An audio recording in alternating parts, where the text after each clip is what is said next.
So my full name is Japheth Pahonu Ka'onohi Ave Ave Okala Leki Vaila'a Tautira Tamatea Pokai Moana Fruin Coleman. Um, and my first middle name is Pahonu, which is actually the name of um, a fish pond in Waimānalo. Um, and I'm also very proud to be a part of the leadership of restoring that fish pond, that ancient fish pond. And it was kind of one of the earlier examples of resource management in Hawaii. And I think that's a big part of who I am, managing our resources and taking care of our natural resources in our community and in Hawaii in general.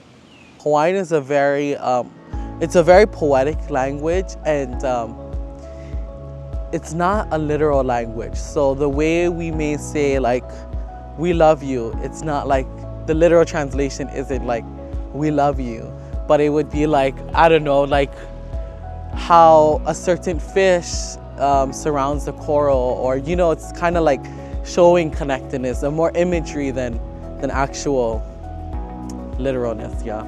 For our language to exist, you know, the environment needs to exist. And for the environment to exist, our language needs to exist. And I always think about Herb Kane, who was one of the pioneers to creating the hokule'a, the voyaging canoe. He says that a culture cannot persist without its items. And for us, our items are these things, you know, the actual cultural items. And if you came maybe even, now I'm 19, so maybe 9 years ago, this rock wall looked like that. It's unrecognizable, and quite literally it had only one big king tide for it to be dissipated and never exist.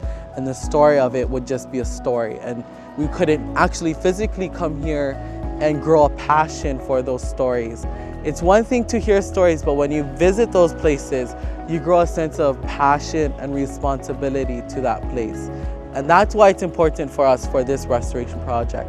Right now we don't raise fish, but for us it is that item that needs to exist for our culture to persist. And this is where I first learned how to swim. And that's where a lot of kids come here to learn how to swim, because it's a safe environment. It's a pu'uhonua, it's a sanctuary. I think it's important to mention that the role of our cultural traditions really serve as a database to our history and our land, our ocean, our skies, our mountains. Climate change is definitely affecting a lot of our traditions here in Hawaii. It's also created a kind of a shift in how we do practice our traditional practices, because we want to be more responsible in doing those things, like fishing or like gathering the plants needed for ceremony or for hula. Something that I've always shared from the beginning of me joining the lawsuit is I really saw the lawsuit as a vehicle to really continue the advocacy work that we're doing within our communities as individuals, as individual plaintiffs in our different communities. I really see it as a way to further our engagement with not just our own community, but the broader community now of Hawaii and the world now. And I think it's going to be very empowering to see these next 20 years and our stories, our personal stories with climate change and our personal initiatives to combat climate change will be shared around the world and not just with Hawaii, in hopes that it will gather more support for our individual communities.